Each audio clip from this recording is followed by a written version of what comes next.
नमस्कार दोस्तों, NMMS यानी national means cum merit scholarship selection exam, जिसे राष्ट्रीय आय एवं योग्यता छात्रवृत्ति चयन परीक्षा के नाम से भी जाना जाता है। यह परीक्षा पूरे देश में आयोजित की जाती है और उसके अंतर्गत जो पैटर्न है वह सभी राज्यों में एक समान है। जैसे मानसिक योग्यता परीक्षण यानी मैट, मेंटल एबिलिटी टेस्ट, इसके अंतर्गत 90 प्रश्न पूछे जाते हैं और इन 90 प्रश्नों में किन किन टॉपिक्स को, किन किन कंसेप्ट को कवर किया जाता है वह हम सारा हमारे वीडियो के माध्यम से आपको लगातार बताते हुए चले जा रहे हैं। आज के इस वीडियो में हम सीखेंगे आकृतियों से संख्या ज्ञात करना। ये वीडियो न केवल NMMS के विद्यार्थियों के लिए बल्कि नवोदय विद्यालय प्रवेश परीक्षा और इसी प्रकार की अन्य सभी प्रतियोगी परीक्षाओं के लिए उपयोगी है। तो आइए शुरू करते हैं हम आज का वीडियो। देखिए, सबसे पहले हम पढ़ लेते हैं निर्देश। निम्नलिखित प्रश्नों में गुप्त पद या संख्या प्रश्नवाचक चिन्ह जो है वो ज्ञात कीजिए। मतलब ये आपको कुछ आकृतियां दी जाती है और ये आकृतियां विभिन्न प्रकार की होती हैं। उनमें कुछ संख्याएं आपको दी जाती है, ठीक है, और एक किसी आकृति में किसी एक स्थान पर प्रश्नवाचक चिन्ह दिया जाता है। मतलब यह संख्या हमें ज्ञात करनी है, यह पद हमें ज्ञात करना है। आप देख रहे हैं कि यहां पर 3 त्रिभुज दिए गए हैं, है ना। पहले त्रिभुज के जो तीनों शीर्ष हैं इसमें आपको कुछ संख्या दी गई है, जैसे 5, 2, 1, 2, 3, 4। यहां पर दिया है 7, 6, 5 और कुछ संख्याएं त्रिभुज के अंदर भी दी गई हैं। अब ये संख्याएं हैं तो इन संख्याओं के बीच में संबंध क्या है, ये संख्याएं किस प्रकार से आपस में संबंधित है, यह हमें जानना है, ठीक है। और यह जानने के बाद में उसी नियम का प्रयोग करते हुए जहां पर प्रश्नवाचक चिन्ह लगा हुआ है वहां पर संख्या कौन सी आएगी यह हमें ज्ञात करना है। अब इस प्रकार के प्रश्नों को कैसे हल किया जाए ये समझना बहुत जरूरी है, ठीक है। और इस प्रकार के प्रश्न आपकी इस परीक्षा में आते रहे हैं। देखिए, यहां पर हम देख रहे हैं कि 5, 2, 1 है ना, और यह 30 है। यानी इनका या तो गुणा हो सकता है, जोड़ हो सकता है ना, वर्ग हो सकता है, वर्गमूल हो सकता है। ये हमें सोचना पड़ेगा, ठीक है ना। इसके बहुत सारे तरीके होते हैं।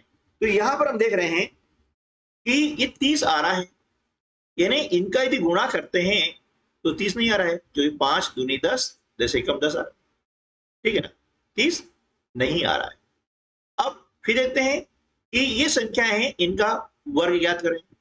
5 का वर्ग, फिर 2 का वर्ग धन 1 का वर्ग। अब देखते हैं 5 का वर्ग होता है कितना, 25, 2 का वर्ग 4, 1 का वर्ग 1, इन्हें जोड़ लिया, 25 और 4 29 और 1 30 आ रहा है, ठीक है। यानी हमने देखा कि यहां पर जो संख्या दी गई है और इसके अंदर जो संख्या दी गई है उनमें क्या संबंध है। यानी इन संख्याओं के वर्गों का योग ज्ञात किया है, 30 आया है। अब क्या यही नियम इस पे लागू हो रहा है ना। यदि इस पे लागू हो जाएगा तो इसी नियम को हम आगे भी अप्लाई करेंगे। तो देखिए, यहां पर संख्या है 2, 2 का वर्ग धन 3, 3 का वर्ग धन संख्या 4 है, फिर करेंगे 4 का वर्ग। 2 का वर्ग कितना होता है 4, 3 का वर्ग 9 और 4 का वर्ग 16। अब इन तीनों जोड़ देते हैं, 16 और 9 कितने होते हैं 25, 25 और 4 क्या हो गया 29, ठीक है, ये 29। तो हम देख रहे हैं यहाँ संख्या 29 लिखी हुई है, ये आ गई है। मतलब हम जो पैटर्न यूज कर रहे हैं वह पैटर्न बिल्कुल सही है और आगे इसी पैटर्न का उपयोग करेंगे। तो क्या करेंगे, देखिए 7 का वर्ग निकालते हैं, धन 6 का वर्ग धन 5 का वर्ग। अब 7 का वर्ग कितना होता है? 49, 6 का वर्ग 36, 5 का वर्ग 25। अब इन तीनों को हम जो जोड़ लेते हैं, इनका जोड़ कितना आता है? 110 आता है। यानी यहां पर कितना आएगा? 110। अब देखेंगे कि हमारे विकल्प में 110 कहाँ है? 110 सी विकल्प में विद्यमान है, तो विकल्प सी जो है इस प्रश्न का सही उत्तर हो जाएगा। ठीक है, तो इस प्रकार के प्रश्नों को कैसे हल किया ये आपने देखा। चलिए एक और उदाहरण लेते हैं और समझने का प्रयास करते हैं। देखिए, आकृतियां ऐसे भी आ सकती है, ठीक है ना, इन्हें विभिन्न प्रकार की आकृतियां आ सकती है। उनको कैसे हल करें हम इस वीडियो में जानने वाले हैं। यदि आप चैनल पर पहली बार आ रहे हैं और अभी तक यदि आपने चैनल को सब्सक्राइब नहीं किया है तो प्लीज चैनल को सब्सक्राइब कर लीजिएगा, वीडियो को अपने अन्य दोस्तों को भी शेयर कर दीजिएगा, और वीडियो अच्छा लग रहा है और आपको कुछ इस वीडियो से सीखने मिल रहा है तो वीडियो को लाइक भी जरूर करना। ठीक है, और ये तीनों चीजें बिल्कुल निःशुल्क हैं, शेयर करना, लाइक करना और सब्सक्राइब करना। और यदि आपने पहले से ही सब्सक्राइब कर लिया है तो उसके लिए आपको थैंक यू। चलिए, अब ये जो आकृति देख रहे हैं कि यहाँ पर संख्याएं दी है और इन संख्याओं में कोई ना कोई संबंध है ना। अब देखिए यहाँ पर एक सर्कल है और ये सर्कल यहाँ पर है, इन दोनों का कनेक्शन नीचे के सर्कल से है। यानी इन संख्याओं का जो भी क्रिया होगी है ना, उन क्रियाओं का परिणाम क्या होगा? नीचे वाली संख्या, ये हमको देखना है। ठीक है ना, चलिए अब देखिए 5 और 4, ये देख रहे हैं कि 5 का वर्ग कितना होता है? 25 है, और 4 का वर्ग 16। यानी 25 और 16 को जोड़ते हैं तो आता है 41। यानी यहां पर भी संख्याओं के वर्गों का योग हो रहा है। और मैंने पहले भी कहा था, अब फिर पुनः कह रहा हूं कि आप 1 से लगा करके 30 तक के वर्ग और वर्गमूल अच्छे से याद कर लीजिएगा, और घन और घनमूल भी इसी प्रकार से, ताकि ऐसे प्रश्न आप आसानी से हल कर सकें। अब देखिए ये हो गया है। अब यहां पर आपको दिया है प्रश्नवाचक चिन्ह, यहाँ क्या आएगा है ना, इसको बाद में याद करेंगे। पहले इसी नियम को यहाँ पर हम देखते हैं कि यह अप्लाई हो रहा है या नहीं हो रहा है। ठीक है, अब देखिए यहाँ पर 3 और 4 है और नीचे संख्या है 25। ठीक है ना, तो इसी प्रकार से हम देखेंगे 3 का वर्ग धन 4 का वर्ग। अब 3 का वर्ग कितना होता है? 9, 4 का वर्ग होता है 16। अब दोनों जोड़ दिया, ये हो गया 25। ठीक है ना, परीक्षा में ऐसा पूरा हल करने की आवश्यकता नहीं होती है, वहां पर सिर्फ संख्याओं देख करके मौखिक हम कर सकते हैं। इसलिए आप वर्ग और वर्गमूल अच्छे से याद कर लीजिएगा, ताकि ऐसे प्रश्न हम आसानी से कर सकें। ये आपको सिर्फ समझाने बता रहा हूं इतना विस्तार से, है ना। परीक्षा में बिल्कुल संख्या देख करके हमें पहचानना है कि इसमें वर्ग है या घन है। ठीक है ना, चलिए 25 आ गया ना। यानी हमारा जो पैटर्न है बिल्कुल यहाँ पर अप्लाई हो रहा है, तो इसी पैटर्न को यहाँ पर भी अप्लाई करेंगे। तो क्या करेंगे? 7 का निकालेंगे वर्ग और इसमें 6 के वर्ग को जोड़ देंगे, तो 7 का वर्ग 49 और 6 का वर्ग 36, इनको जोड़ देंगे तो 9 और 6 15 के 5 हासिल का 1, 3 और 1 4 और 4 8, कितना आ गया? 85 यानी 85। तो विकल्प बी इस प्रश्न का सही उत्तर हो जाएगा। तो देख सकते हैं कि यह प्रश्नवाचक अंत में आना जरूरी नहीं है, यह बीच वाले में भी आ सकता है, प्रथम में भी आ सकता है ना, कहीं पर भी आ सकता है। तो हमें ध्यान रखना है कि दो आकृतियों पर हमारा जो पैटर्न है, जो हमारी सोच है, उसको लागू करना है। इन दोनों में सेम लागू हो रहा है तो वही पैटर्न, वही सोच, है ना, वही थीम अगले आकृति में भी या अगले पद में भी लागू जरूर होगी। प्रश्न क्रमांक 3, चलिए एक प्रश्न और लेते हैं। यहां पर हम देख रहे हैं कि 7 8 और नीचे है कितना? 63। ठीक है, लेकिन हम देख रहे हैं कि यहां पर यदि 7 का वर्ग निकालते हैं कितना आता है? 49 यानी 49। 8 का 64 जोड़ेंगे और बड़ी संख्या आ रही, यानी यहां पर अब वर्ग वाला पैटर्न लागू नहीं हो रहा है, यह पैटर्न चेंज हो गया है ना। इसी प्रकार के सवाल जितने भी अभी तक परीक्षा में पूछे गए हैं हम आपको वीडियो के माध्यम से निरंतर उपलब्ध करवा रहे हैं और आगे भी करवाते रहेंगे। यदि आपने पिछले वीडियो नहीं देखे हैं तो उनकी लिंक इस वीडियो के डिस्क्रिप्शन बॉक्स में दी गई है। अब डिस्क्रिप्शन बॉक्स कहाँ होता है? आप वीडियो देख रहे हैं, वीडियो के नीचे कुछ लिखा रहता है और वहां पर व्यूज वगैरह आते रहते हैं। उसके बाद में से 3 डॉट रहते हैं और 3 डॉट के बाद में लिखा रहता है मोर, MORE। आप मोर को आप क्लिक करेंगे, दबाएंगे इसे, तो डिस्क्रिप्शन बॉक्स खुल जाता है। उसके अंतर्गत मानसिक योग्यता, गणित, विज्ञान और समाज विज्ञान के सभी प्रश्नों का कलेक्शन दिया हुआ है।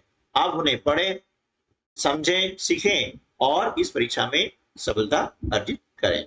चलिए अब देखते हैं कि यहाँ पर वर्ग नहीं हो रहे हैं, फिर क्या करेंगे? देखिए अब यहाँ पर 7 और 8 का हमने गुणा किया तो कितना गया? 7 8 56 आ गया और 56 में ये 7 को हमने जोड़ दिया तो कितना हो गया? 63। ये 63 आ गया। यानी ये संख्या कैसे आ रही है पहले इसको हमें देखना होगा। ठीक है, अब हमने सोच लिया है कि गुणा करके पहला जो पद है उसको हम जोड़ देते हैं। ठीक है, अब क्या यही हमारी जो सोच है ना, इसमें लागू हो रही है? देखते हैं। देखिए 5 और 6 का गुणा करते हैं तो कितना आता है? 5 गुणा 6 में किया तो 30 आता है और 30 में पहले पद को जोड़ दिया तो 30 और 5 हो गया 35। बिल्कुल सही है। यानी हमारी जो सोच है, हमारा जो थिंकिंग है वो बिल्कुल सही दिशा में जा रहा है। तो अब इसी सोच को, इसी पैटर्न को इस आकृति में भी हम लागू करेंगे। तो क्या करेंगे? 3 और 4 का गुणा करेंगे तो 3 का 4 में गुणा किया, कितना आया? 12। और पहला पद यानी पहली संख्या 3, इसमें हमने जोड़ दिया तो 12 और 3 15। यानी यहां पर क्या आएगा? 15 आएगा। ठीक है, तो विकल्प डी में 15 स्थित है, इसलिए विकल्प डी इस प्रश्न का सही उत्तर हो जाएगा। ठीक है दोस्तों, तो इस प्रकार से प्रश्नों को कैसे हल करें वे मेथड हमको सीखनी है। इस परीक्षा में कभी भी सवाल कोई सा भी मेंटल एबिलिटी का हो या गणित का हो, है ना, कोई भी प्रश्न रिपीट नहीं होता है, सिर्फ मेथड रिपीट होती है। ठीक है ना, ये संख्या दी है, ये संख्याएं बदल जाएगी लेकिन इसकी जो मेथड है, पैटर्न है, वह चेंज नहीं होता है। तो हमें मेथड सीखनी है कि किस प्रकार से प्रश्नों को हम हल करना सीखें। हमें रटना नहीं है, हमें सीखना है। प्रश्न क्रमांक 4। अब देखिए यहां पर भी हम देख रहे हैं कि जो संख्या दी गई है इनमें क्या संबंध है। अब देखिए यहां पर हम गुणा करते हैं, जोड़ते हैं तो संख्या बहुत बड़ी है। फिर अब ज्यादा संख्या बड़ी है तब क्या करेंगे? वही पैटर्न लागू करते हैं। कौन सा? वर्ग वाला। तो देखिए 3 का वर्ग 9 और 4 का वर्ग 16, इन दोनों को जोड़ दिया, इस प्रकार से कितना गया? 25। यानी यहां पर वर्ग वाला हमारा जो पैटर्न है वो लागू हो रहा है। आगे देखते हैं इसको कंफर्म करने के लिए। 6 का वर्ग होता है 36 और 7 का वर्ग 49। अब दोनों को जोड़ दिया, 9 और 6 15 के 5, हासिल का 1, 5 और 3 8 85। बिल्कुल आ गया। यानी हमारा ये जो पैटर्न है बिल्कुल सही है। अब इसी पैटर्न को यहां लागू करते हैं। ठीक है ना, तो 8 का वर्ग होता है कितना? 64 और 9 का वर्ग कितना हो जाएगा? 81, है ना। 4 और 1 5, 8 और 6 14। यानी इन दोनों को जोड़ने पर कितना आ रहा है? 145 आ रहा है। यानी प्रश्नवाचक जो चिन्ह है इसके स्थान पर 145 आएगा। तो विकल्प ए इस प्रश्न का सही उत्तर हो जाएगा। ठीक है ना। चलिए अगला प्रश्न देखते हैं। अब कुछ आकृतियां इस प्रकार की भी आ सकती है। ठीक है ना, कुछ आकृतियां इस प्रकार भी आ सकती है। अब इसमें भी कई प्रकार के जो पैटर्न होते हैं वे लागू होते हैं। ठीक है, चलिए अब इसको कैसे हल करेंगे वो देखना है। ठीक है ना, तो देखिए इसके चारों तरफ आपको 4 संख्याएं यानी अंक दिए गए हैं, संख्या दी गई है और बीच में एक बड़ी संख्या दी गई है। यानी इन संख्याओं से इस संख्या का क्या संबंध है, ये संख्या कैसे आई है, ये वो ज्ञात करना है। अब इसके कई तरीके हो सकते हैं, है ना। इसके कई तरीके हो सकते हैं। जैसे हम सोचे कि भाई 5 का गुणा किया 4 में 20 आया, 4 × 12, है ना, तो 20 और 12 को जोड़ दिया, कितना आ गया? 32। चलिए ठीक है, अब यहां पर आ गया है तो इसी को हम कंफर्म करेंगे। कि क्या यहाँ पर आ रहा है, वही पैटर्न यहाँ लागू होना चाहिए। तो देखिए 5 तिया 15 और 7 दूनी 14। अब 15 और 14 कितना होता है, 29 हो रहा है। कितना हो रहा है, 29 हो रहा है। तो ये पैटर्न यहाँ लागू नहीं हो रहा है, इसमें लागू हो रहा था लेकिन यहाँ लागू नहीं हो रहा है। ये ध्यान रखना है कि जो भी हम सोचेंगे उस पैटर्न को कम से कम 2 पदों में या 2 संख्याओं में या 2 आकृतियों में लागू होना चाहिए। अब यह ऐसा लागू नहीं हो रहा है, फिर क्या करेंगे, है ना। अब इसका जो तरीका है उसको हम चेंज करेंगे। कैसे चेंज करेंगे, देखिए अब यहां पर ये 5 इस प्रकार से हमने लिया था, इस प्रकार से लिया था, है ना। अब ऐसा ले सकते हैं। तो यहां पर हम क्या कर रहे हैं कि ऊपर नीचे संख्या जो है 4 और 5 का गुणा करेंगे, 4 पंजे 20, ठीक है। फिर 3 और इस 4 गुणा करेंगे, 3 चौके 12, कितना हो गया 32। आ गया, इसमें तो आ गया है, लेकिन यही पैटर्न इसमें लागू होना चाहिए। तो देखिए यहां पर 7 और 3 गुणा कर रहे हैं, 7 या 21। अब इस 2 और 5 गुणा करेंगे, तो 2 गुणा 5 यानी 10, 21 में 10 जोड़ देते हैं, आता है 31। ठीक है, हाँ भैया ये पैटर्न इसमें लागू हो रहा है। तो इसी पैटर्न को हम आकृति नंबर 3 में भी अप्लाई करेंगे और अपना उत्तर ज्ञात कर लेंगे। अब तो कर लेंगे ना, बिल्कुल सही है, कर लेंगे। चलिए आप करें और बताएं उत्तर कितना आ रहा है। ये 5 और 3 का गुणा किया, कितना आया 15। 2 और 1 का गुणा किया, कितना आया 2 एकम 2। दोनों को जोड़ दिया, कितना गया 17। यानी विकल्प सी इस प्रश्न का सही उत्तर हो जाएगा। ठीक है, अब कुछ आकृतियां ऐसी हो सकती है ना, ऐसी भी आकृतियां आ सकती है। तो देखिए अब इनको कैसे हल करना है, तो तरीका वही है। ठीक है, अब यहां पर हम देख रहे हैं कि इसके आसपास जो संख्या दी है 5, 9, 7 और 6। अब यहां देखिए प्रश्नवाची चिन्ह पहले आ चुका है, यानी बीच वाला आकृति में आ चुका है। तो इसे और पहले इसे देखना है दोनों को, और बाद में इसे हल करेंगे। तो देख रहे हैं कि भैया ये संख्याएं इन संख्याओं से बड़ी है। ठीक है, अब बड़ी है तो इसका संबंध कैसा है ना। तो देखिए यहां पर हम सोचते हैं कि भाई 93 कैसे आएगा।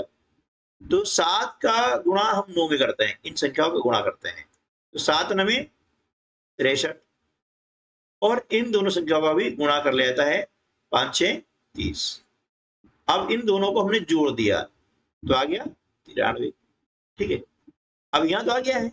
अब इसी पैटर्न को हम इस वाली आकृति में लागू करते हैं। यदि ये पैटर्न यहां लागू हो जाता है तो समझो हमारा पैटर्न बिल्कुल सही है, और उसी को हम अगली आकृति में भी लागू करेंगे। तो देखिए ये 5 का गुणा करेंगे 4 में, कितना आता है 5 चौके 20। 6 का गुणा किया 7 में, तो 7 6 42, यानी 62 आ रहा है, बिल्कुल सही है। यानी ये हमारा पैटर्न बिल्कुल सही है। अब इसी पैटर्न के अनुसार क्या करेंगे, 9 में 5 का गुणा करते हैं, तो 9 पंजे 45, और 4 का 3 गुणा करेंगे तो 4 तिया 12। तो इस प्रकार से इनको जोड़ते हैं तो ये आ जाता है 57, है ना। तो यहां पर क्या आ जाएगा 57, यानी विकल्प ए जो है इस प्रश्न का सही उत्तर हो जाएगा। ठीक है, चलिए तो आज के वीडियो में बस इतना ही। यदि आप ऐसे और वीडियो देखना चाहते हैं तो चैनल को सब्सक्राइब कर लीजिएगा, और वीडियो को लाइक करके अपने अन्य साथियों को भी शेयर कर दीजिएगा। मिलते हैं अगले वीडियो में कुछ और नए प्रश्नों के साथ में। तब तक के लिए नमस्कार, जय हिंद।